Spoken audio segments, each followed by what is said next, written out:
With Hashem's help, we're doing chapter 20 today, which is going to take us to the Haftorah that we read on if Shabbat falls out the day before Rosh Chodesh.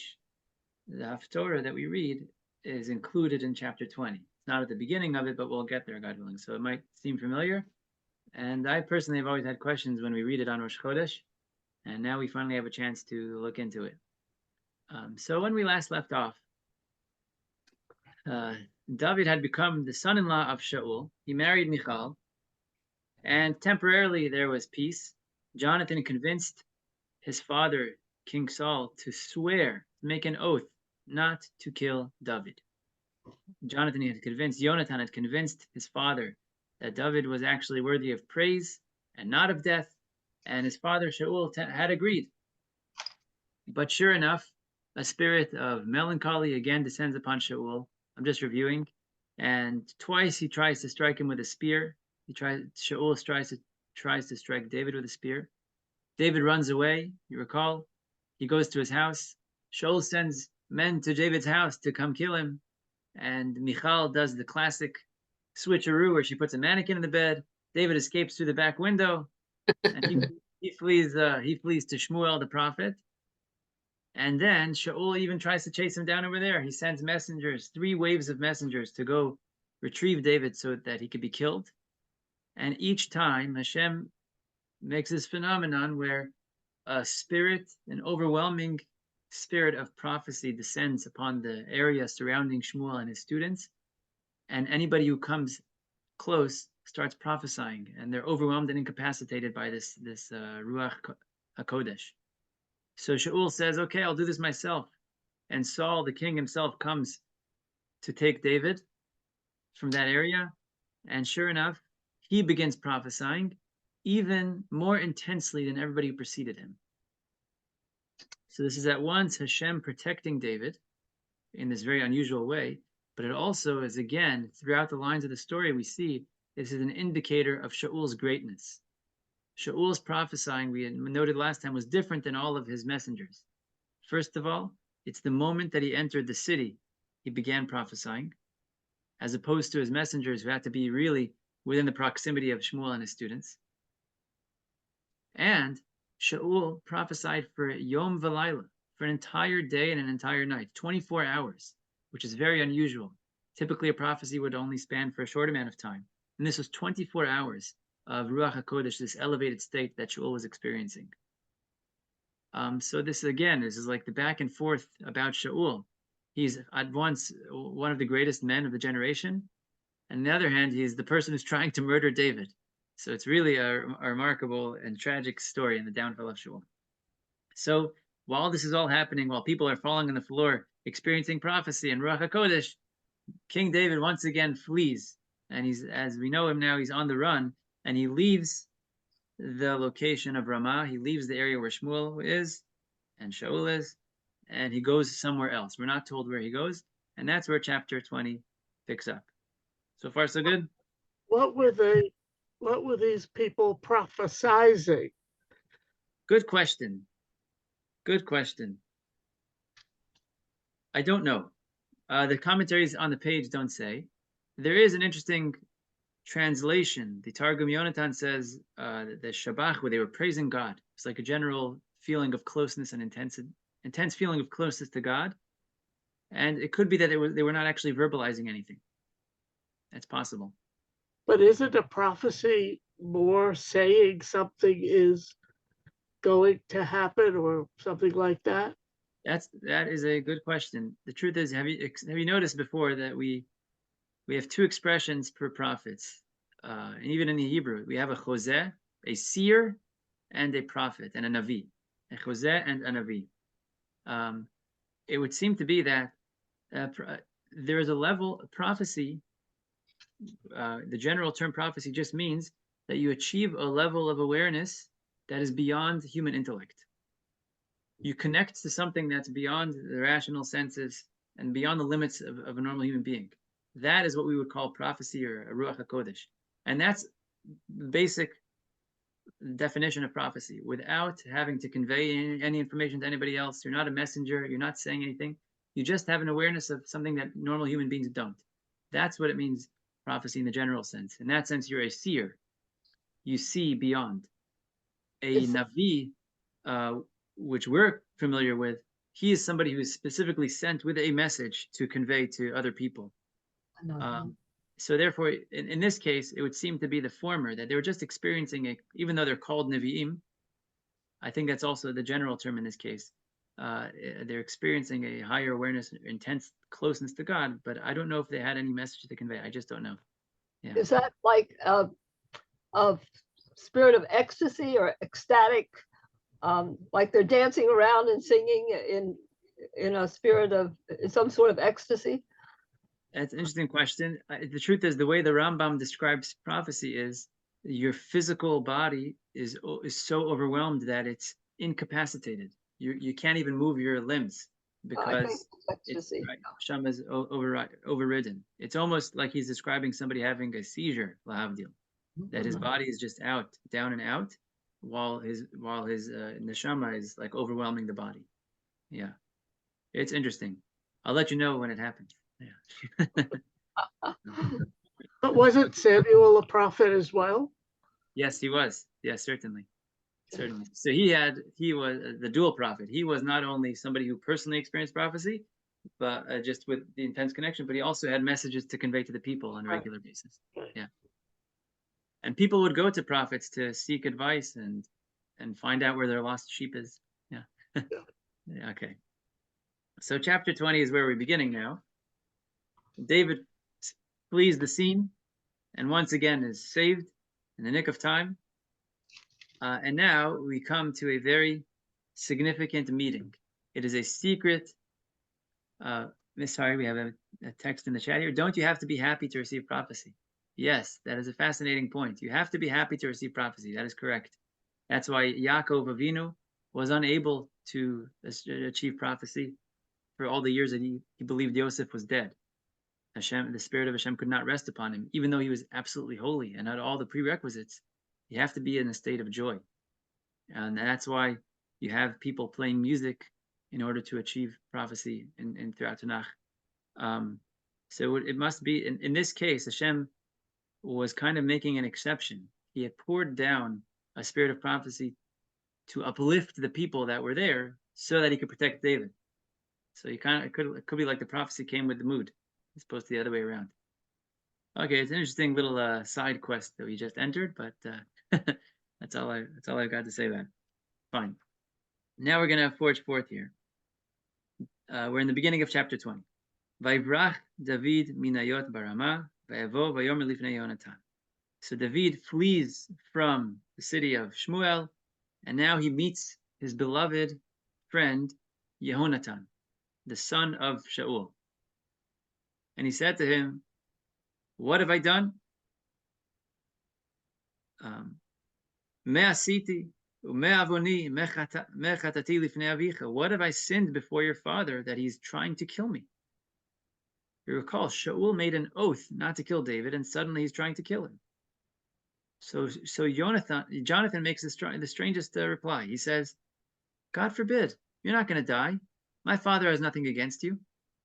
I know that my father doesn't want to kill you because he always tells me his plans. And if my father wanted to kill you, he would tell me what his plan was." And at this point, we're bewildered. What do you mean? Shaul just threw 2 spears at David, and he sent 3 waves of messengers to go kill him. How could Jonathan claim that he doesn't want to kill David? Yeah, this needs to be understood. So it's very important. The Mefarshim explain here that Jonathan was saying there's Shaul in his right mind, and then there's Shaul who goes temporarily insane. And he says, yeah, my father. So essentially what he's saying is like this. My father tried to kill you, but he didn't have his wits about him. A spirit of depression fell upon him. So he tried to throw some spears at you and he chased after you to Shmuel's city. But when he's back to his rational self, you don't have to worry about it because he swore not to kill you.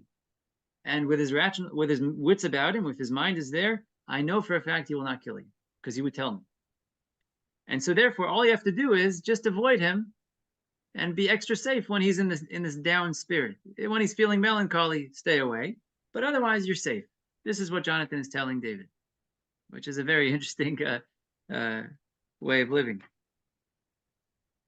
David, in Pasuk 3 now, by Shava o David, David swears to Jonathan that he knows differently. Because he's saying something negative about Shaul, Jonathan's father, he has to take an oath, a shvu. He makes a shvu in the name of God, as if to say, I'm not just speaking gossip or slander. I have a reliable source that tells me that Shaul, in fact, wants to kill me. It seems that the other servants of Shaul knew about his plans to actually kill David, even in his rational mind, and they had told David who they loved. And Jonathan did not find out about it because Shaul knew to watch himself around Jonathan, who loved David. So David says to him in verse number 3, Vaishava David vayomer, yadoa yada avicha, your father knows that I have found favor in your eyes, and therefore he has not revealed his plans to kill me, to you. But I swear, there's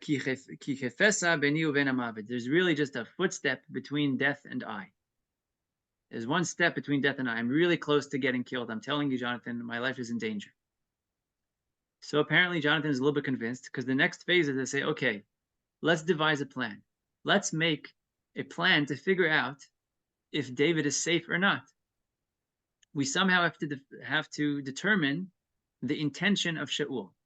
Does Shaul, when he's not depressed, Shaul in his right mind, does he actually intend to kill David or not? This is what they have to determine. So here's the plan they came up with. Pasuk number 5. And this, David says to Jonathan, Hinei chodesh machar, tomorrow is Rosh Chodesh.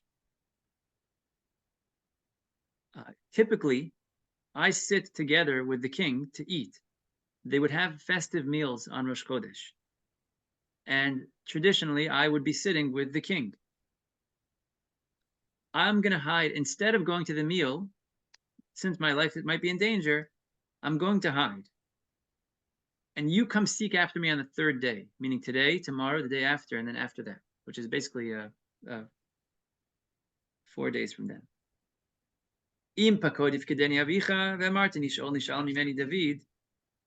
And his plan was as follows. I'll just say it out. You can feel free to read along. I'm going to be missing from the meal. If Shaul asks where I am, tell him I went back to Beit Lechem to be with my family. If he says, okay, that's fine, then I know that I'm safe. But if Shaul, upon hearing that David is missing, will react with anger and fury, that's an indication that Shaul would like to keep David close because he wants to kill him. So we're going to determine the intention of Shaul based on how he reacts to David's absence. This is their plan. Okay, yeah. So the plan was David's going to be absent from the meal for a couple of days. And when Shaul notices, is he going to react angrily? That's a sign of danger. But if Shaul is not going to react angrily, then that means David is safe. This is their plan. Yeah, is that clear? Mm-hmm. I want to zoom in now, just on the psukim that we just read or spoke about. First of all, the fact that there was going to be a meal on Rosh Chodesh. This is like, we're going to speak outside of the narrative for a moment. The fact that there's going to be a meal on Rosh Chodesh, this actually reflects a long-standing custom to treat Rosh Chodesh as a festive day. Although Rosh Chodesh, the beginning of the new month, is not a Yom Tov, it is actually a festive day, even to such an extent that the expenses that one spends on Rosh Chodesh are reimbursed by God. There are certain special things that God says, I'll take care of this. The expenses that you have, for example, for Shabbat, for Torah learning, for you and one's children, those expenses God will reimburse. Included in that, the Rishonim add, Rosh Chodesh. The money you spend to make Rosh Chodesh special, to sit down and have a good meal, that's on God's account. Rosh Chodesh is considered a very significant day. It's considered a very significant day. Furthermore, that's point number 1. Number 2 is, he says, I'm going to wait until the 3rd night. So there's today, and then there's 2 more days. Why the 3rd night? It seems from here that there's 2 days of Rosh Chodesh. Now we in the year 2024 are very familiar with some months have 2 days of Rosh Chodesh, and some months we only celebrate 1 day of Rosh Chodesh. But that's because of a certain lack of clarity. It used to be that we didn't know when the new moon would be spotted. So the first day, in case they spot the new moon, we kept Rosh Chodesh, and also the second day. But back then, it's long before the Mishnah ever said that it was instituted to keep 2 days of Rosh Chodesh. In short, the point is, it seems from here that there's 2 days of Rosh Chodesh. The Shibbolei, like it sure enough says, that there was, even in this time, a custom to celebrate 2 days of Rosh Chodesh. And that is because the actual lunar cycle, from new moon to new moon, is 29 and a half days, plus a little bit more. It's 29 and a half days. And now we can't have the month changing in the middle of a day. So what do you do with that half a day? So some days, some months will be 29 days, and the 30th day will be the new month. And some months will be 30 days, and the 31st day will be the new month. But it will turn out sometimes. This is a technical point. I hope you bear with me for a moment. It will turn out sometimes that the actual day of Rosh Chodesh follows the new moon, as if to say the new moon, like this past week, the new moon was on Sunday, but the actual first day of the month was on Monday. So they would celebrate 2 days. One is the first day of the new month, but one is the technical renewal of the moon. They would have 2 days of Rosh Chodesh. This is an interesting technical point. If it interests you, then I've laid it out.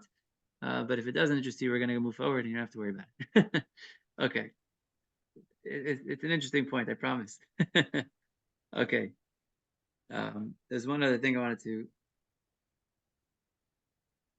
Okay, let's keep going. We'll discuss in more detail soon. Okay, so they make this plan, and they say, if Shaul will be angry, then we'll know he wants to kill me. And then in verse number 8, David throws in one more time. He says, Jonathan, you and I have a covenant. You swore to me with a covenant that you will be on my side. You must tell me, Im yesh bi avon hamiteni ata. If you know that I have some sin, that I've committed treason, or I've done something wrong, then I want you to kill me. Why bother taking me to your father? You should kill me directly. As if to say, David still suspected that there was something that even Jonathan knew about that made David guilty. And he said, I don't want to schlep it out. If I'm actually guilty, just kill me.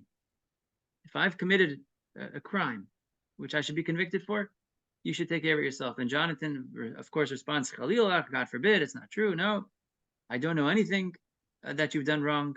I would tell you. Okay. So now they have this plan. If Shaul reacts angrily, we know David's in danger. The problem is, how do we get the news to David? How are we going to actually give him the news? Because if David's in danger, then he has to stay in hiding. So how is he going to find out what happened at the meal at Shaul's house? So they have to have a part B of the plan, right? Once we figure out what Shaul's reaction is, part B of the plan is, now let's discuss how we're going to relay the information to David. So this is where verse number 11 to 23. This is the section that describes the actual plan of conveying the information. Okay.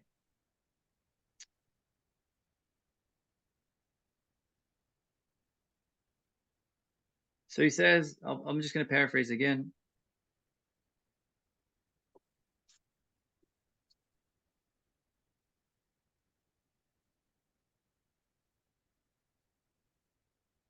There's a whole section here where he's pledging and swearing to David.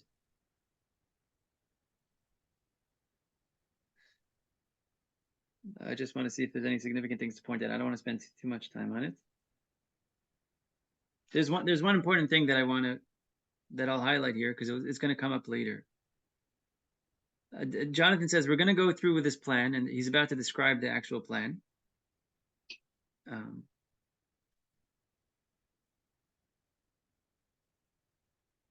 In verse number 15, Jonathan says to David, V'lo tachrit et chasdecha me'im beiti ad olam. I will stay faithful, but you must swear, Jonathan says to David, that you will not sever your kindness from my house eternally. V'lo ba'achrit Hashem et oivei David ish me'al panei adam. Not even when Hashem cuts each of David's enemies from the face of the earth. So, in other words, David is swearing not just to stay faithful and protect Jonathan, like when he becomes king, etc., but even to protect Jonathan's descendants. This is going to come up later. David is going to show favor to a descendant of Jonathan, Mephibosheth, at the end of the book of Shmuel, which we would call Shmuel 2. He's going to show favor to Mephibosheth and not kill him, because Mephibosheth is a descendant of Jonathan, and it's because of this covenant. And David's going to be punished for not showing favor to one of the children of Jonathan. Again, because of this covenant. There's going to be a debate about a field, and David's going to be punished because of this covenant. So this covenant is actually quite significant. We're going to come back to it in many chapters from now, twice. Okay. Okay, let us continue. Verse number 18. Jonathan, here's where we start the Haftorah of Machar Chodesh. V'yomer lo Yehonatan Machar Chodesh. Jonathan says to David, tomorrow is Rosh Chodesh. V'nifkadata ki paked moshavecha. And you will be remembered when your seat is empty. Meaning, you will be at the banquet, everyone's eating together with the king. And when he notices you're missing, that's when you'll be remembered. Yeah. There's a beautiful vort here. I'm sorry to interrupt again, but there's a beautiful vort here. A person is remembered when his seat is empty. If you want to have an impact and want to be memorable, you have to empty your own sense of ego and self-worship. Empty yourself so that you can be remembered before God. If you want to achieve great things, if all you're thinking about is yourself, then you will not be remembered. But if your seat is empty, if your seat is empty, meaning your sense of self is, I'm just a vehicle to show godliness in the world, then nifkadata, then you'll be remembered. It's a beautiful vort, which is very appropriate to David, that as he diminishes himself and humbles himself, Hashem raises him up, as we've been seeing throughout his life. The truth is, that's exactly the message of Rosh Chodesh, that it's interesting that surrounding David is this incident that happens particularly on Rosh Chodesh, on the new month, on the new month, when there's a new moon. And you might know that when we bless the new moon, every month we bless the new moon, we insert extra prayers. And one of the things that we say there is David Melech Yisrael Chai V'Kayam. We make a reference to King David on regarding the new moon. And the idea is just the same. Just as the moon wanes, when the moon is at its smallest point, that's when it's renewed. When you diminish yourself, that's when you experience renewal. When you humble yourself before Hashem, then Hashem will pour in bracha and blessing and help you expand once again. Furthermore, the Rosh Chodesh is a time where we recall that even things that get dark will once again illuminate. Just like the Jewish people throughout their exile are now being dimmed and we're waning, but there will come a time when we are renewed and once again become full. Just like the moon wanes and waxes again, so too the Jewish people. And that's actually David as well. He's constantly diminished, but in the end, he ends up being the king. And in the ultimate end, his son, the Mashiach, will be the king. So David and the moon are very, very bound together in a very deep and significant way. Is there anything special about April 8th in relation to this? April 8th, you're talking about the eclipse? The time of the eclipse. I didn't read it. I don't know. That's interesting stuff. The truth, from what I recall, the Talmud actually says the eclipse is a sign is a negative omen. But different eclipses are different negative omens. Oh yeah. Okay. Lunar eclipse is bad for the Jews because the Jews are compared to the moon. A solar eclipse is bad for the non-Jews. Oh, fascinating. Because the moon for the Jews is blocking the sun, which is the non-Jews. Interesting. How interesting.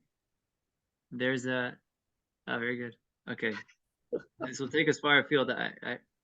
Let's keep going in the story. We'll keep our eclipse talk for later. um, so so Jonathan says to David, "Tomorrow's Rosh Chodesh. Your seat will be empty, and so you'll be remembered."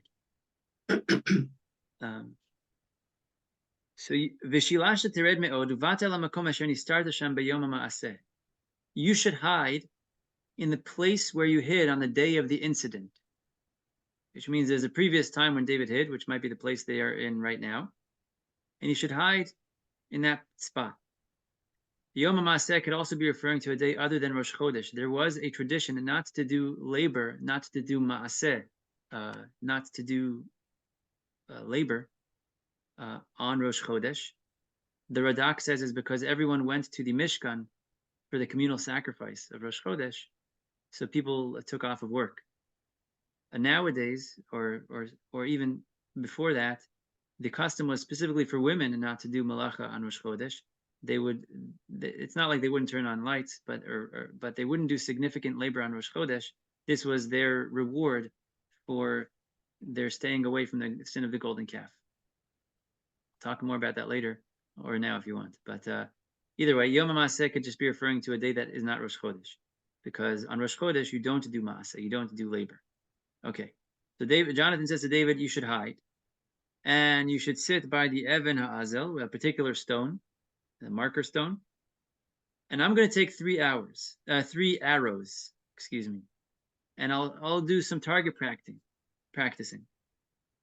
While you're in hiding, I'm going to come out to the place where you're hiding, and I'll start shooting arrows.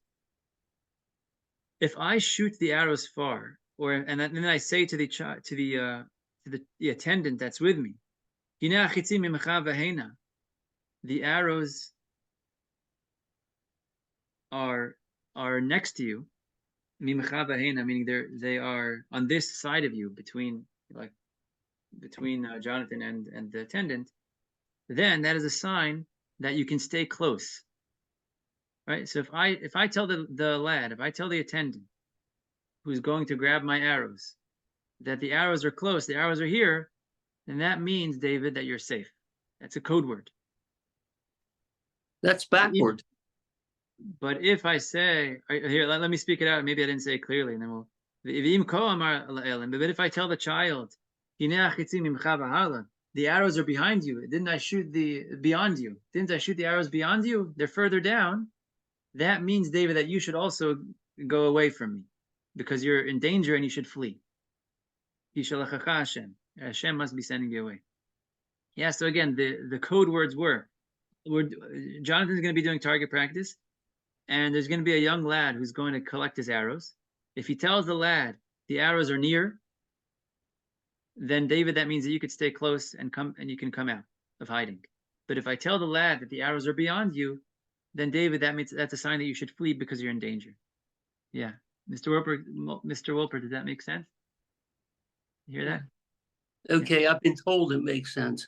Okay, happy to discuss if not. All right. He takes 3 arrows. Why 3 arrows? It's interesting. You just shoot arrows. Who cares how many you're shooting? Right? The code is the words that you're saying. The arrows are beyond you. The arrows are close. Why is he taking 3 arrows? So the Malbim says something fascinating, that this relates to the prohibition of Lashon Hara, of speaking negatively about somebody else. That there are 3 arrows that one fires. You injure 3 people when you speak negatively. You injure the person you're talking about.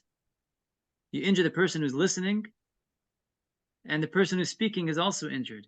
Meaning the 2 people who are involved in the actual sin, the speaker and the listener of the negative talk, and obviously the victim that they're talking about, they're all damaged by it.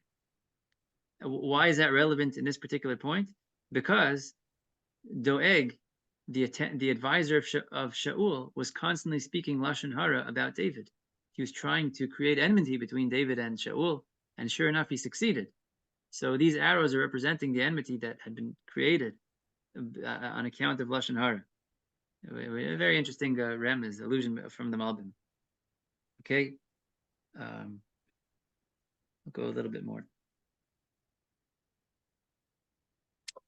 Okay, so here it comes. Verse number 24, the plot begins to unfold. David goes to hide in the field. Sure enough, it's Rosh Chodesh, and the king sits down to eat bread. The king sits at the head of the table, and usually David would sit beside the king, and then Jonathan would sit after David, because it's not appropriate for a son to sit by his father. In those days, they would lay down while they were eating, like we do on Passover, and it's disrespectful for a son to do that right next to his father. So they would always have an in-between person. It would be Shaul, the father, and then David, and then Jonathan. But in this case, David wasn't there. So Jonathan did not sit down until Abner came. Abner, the Sar Tzava. Mitzachul ve'peked mekom David. So Abner sits down and he serves as the interruption, but David's place was empty. On the first day of the meal, Shaul didn't say anything. Ki amar mikrehu bilti tahorhu ki lo tahor. It must be David is just not pure, and that's why he didn't come here. Men of high stature in those days, they would insist on eating in purity, and it could be that he had some emission, some seminal emission, and he became impure, and therefore he's not here today. So it happens that people miss a day. So Shaul justified David's absence on day one. The Gemara points out that you see again the greatness of Shaul over here. He did not say that perhaps David is tameh, which is the word for impure, contaminated. He says, bilti tahorhu, lo tahor, he is not pure. There's a word for contaminated, it's tameh. But he doesn't say the negative. He just says he's not pure, not the positive. It's a certain sensitivity and gentleness of speech that great people speak with. Person should avoid saying derogatory or negative things, even things like the word contaminated. Better to say not pure. Fascinating. We see that. And again, we're learning a lesson from the speech of Shaul because he was in fact a great person, as confusing as that is to hear. Yeah. But now it's the second day of the month, or perhaps the second day of Rosh Chodesh, depending on that discussion we had earlier. And David, again, his seat is empty. So Shaul says to Jonathan, his son, why didn't the son of Jesse come yesterday or today? You see from the way he speaks about David, already in his question, you see his hatred towards David. He didn't want to say David's name, Ben Yishai, as if to imply all he has going for him is his father. His father's a good person, but he's not worthy even of being mentioned. Why didn't Jesse's son come today? That's what he asks. So Jonathan answers, as planned, David asked me permission to go to Beit Lechem. And he said, please let me go. Zebach mishpacha lanu ba'ir. We have an annual offering that we bring in Beit Lechem, and I wanted to be with my family. Vaychar af Shaul beYonatan. The reaction is worse than they ever had anticipated. The plan was, if Shaul gets angry, that's a sign that he wants to kill David. In this case, not only does Shaul get angry, he actually says outright that he's going to kill David. This is verse number 30, at the transitional point in the whole story. Vaychar af Shaul beYonatan. The wrath of Shaul flares against Jonathan, and he says, Ben Navat Mardut, you son of a rebellious woman. I know that you are choosing the son of Jesse to your own shame and to the shame of your mother. Don't you realize all the days that Ben Yishai is alive, you will not be established as a king. And now go get him, he ben mavitu, because he is worthy of death. Okay, so Shaul is not just angry at David, he's furious at Jonathan, and he even says derogatory things about Jonathan's mother. Ben Navat Mardut, you son of a rebellious woman. Go get David because he's a Ben Mavet. So here Shaul has explicitly said that his plan is to kill David. Shaul is not in a state of depression right now, and that's extremely dangerous. That means that he is disregarding the oath that he made, which maybe means he annulled it in private, or maybe means he's violating it. It's not clear. I'll just finish off with a couple of notes on this pasuk, and then we'll call it a night. Why is Shaul insulting his wife? He refers, right? Jonathan's mother is Shaul's wife. And he says, you son of a rebellious woman. apparently, I think it's the Radak or Rashi here. It's the Radak. The Radak says that Jonathan's mother was in fact she had the rebellious attitude, and Shaul recognized that in his wife. And he says, here's the trait of your mother that's coming through in you. Just like she rebels against me, she doesn't, do my will plainly. So too, it's passing down to you. I see it. A fascinating point. And further, he says to him, it's for your own shame and the shame of your mother. Why?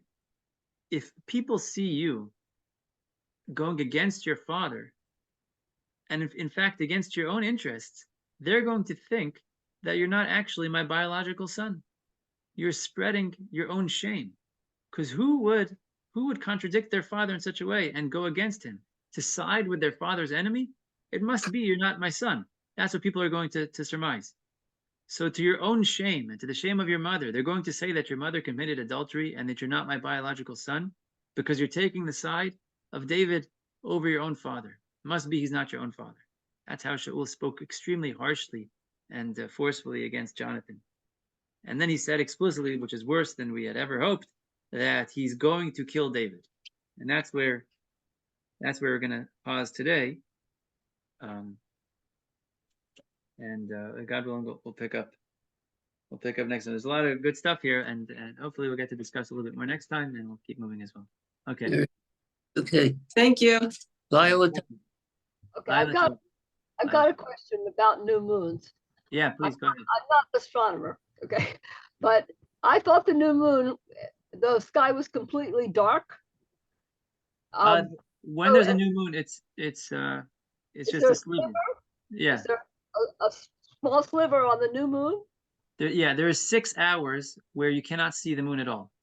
Oh, okay. There's 6 hours where the exact transition point is, where it's not detectable. Maybe an astronomer with a telescope could see it, but to the naked eye, there's a 6 hours right before and after. It's 3 and 3. The 3 last hours of the old moon and the 3 hours of the new moon, where it's completely invisible to the naked eye. That's what the Talmud says. Yeah. Oh, okay. I'll remember that if I ever look up in the sky at the time of the moon. Yeah, and it's hard to find a dark enough place. That's the problem these days.